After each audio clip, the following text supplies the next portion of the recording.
Chers amis, nous voici à la fin de notre carême, 40 jours à la suite du Christ, où peut-être nous avons expérimenté la joie d'être à sa suite, et peut-être aussi nous avons expérimenté la difficulté d'être vraiment renouvelés, transformés par lui. Alors j'espère que c'est comme des pauvres petits, des pécheurs que nous arriverons ce soir à la veillée pascale. Alors, nous allons voir justement comment cette veillée pascale, vous savez que la veillée pascale c'est l'archétype de toutes les veillées chrétiennes, c'est le centre, le cœur de la liturgie chrétienne.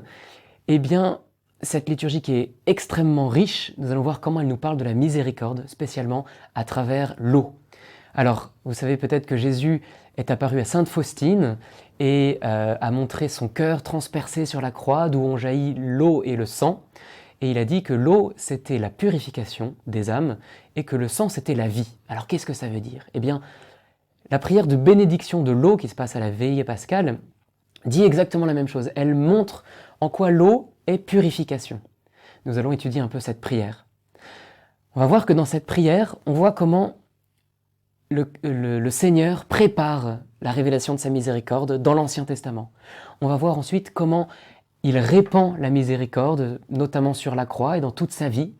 Et puis nous allons voir comment la miséricorde nous touche concrètement aujourd'hui, nous rejoint.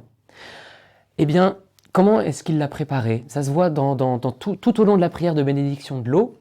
Il est fait mention de la préparation dans l'Ancien Testament, des symboles de l'eau. Alors on a l'Esprit qui plane sur les eaux au moment de la création, on a les 4 fleuves qui jaillissent en Éden, on a le déluge. Vous savez que le déluge c'est quoi? C'est la purification du péché par l'extermination des pécheurs.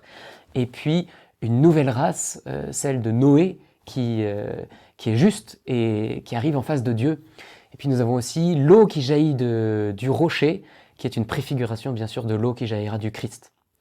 Ensuite, cette prière aussi manifeste comment la miséricorde se manifeste dans la vie de Jésus, mais ça bien sûr vous en êtes persuadés.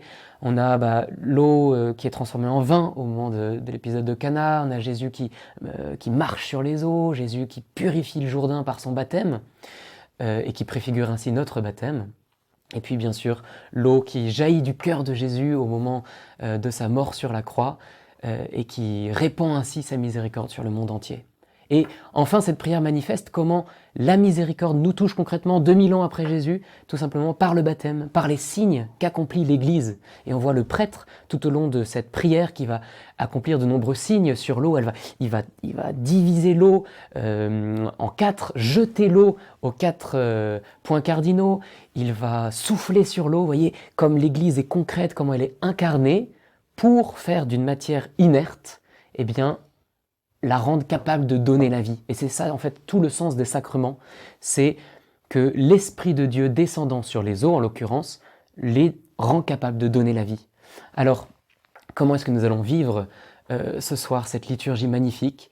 Eh bien, de 3 manières. D'abord, chaque fois qu'il sera fait mention de l'Ancien Testament, et on dira au Seigneur, oui Seigneur, j'ai envie de lire l'Ancien Testament, éclaire-moi par ta liturgie pour m'enseigner comment est-ce que l'Ancien Testament prépare le Nouveau et manifeste ta miséricorde.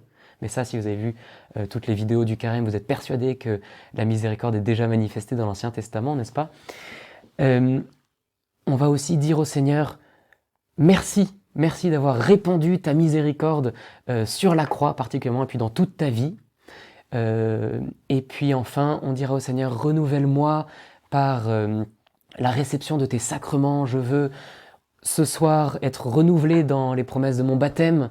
Je veux d'ailleurs me confesser. Vous avez encore le temps de vous confesser avant ce soir, avant la veillée pascale. Être renouvelé dans mon désir de confession, de pardon. Et puis, bien sûr, que cette communion ce soir à la vigile pascale soit une réception de la miséricorde pour un renouvellement profond de votre vie. Voilà ce que je vous souhaite. Ô sang et eau qui avez jailli du cœur de Jésus comme source de miséricorde pour nous, j'ai confiance en vous. Amen.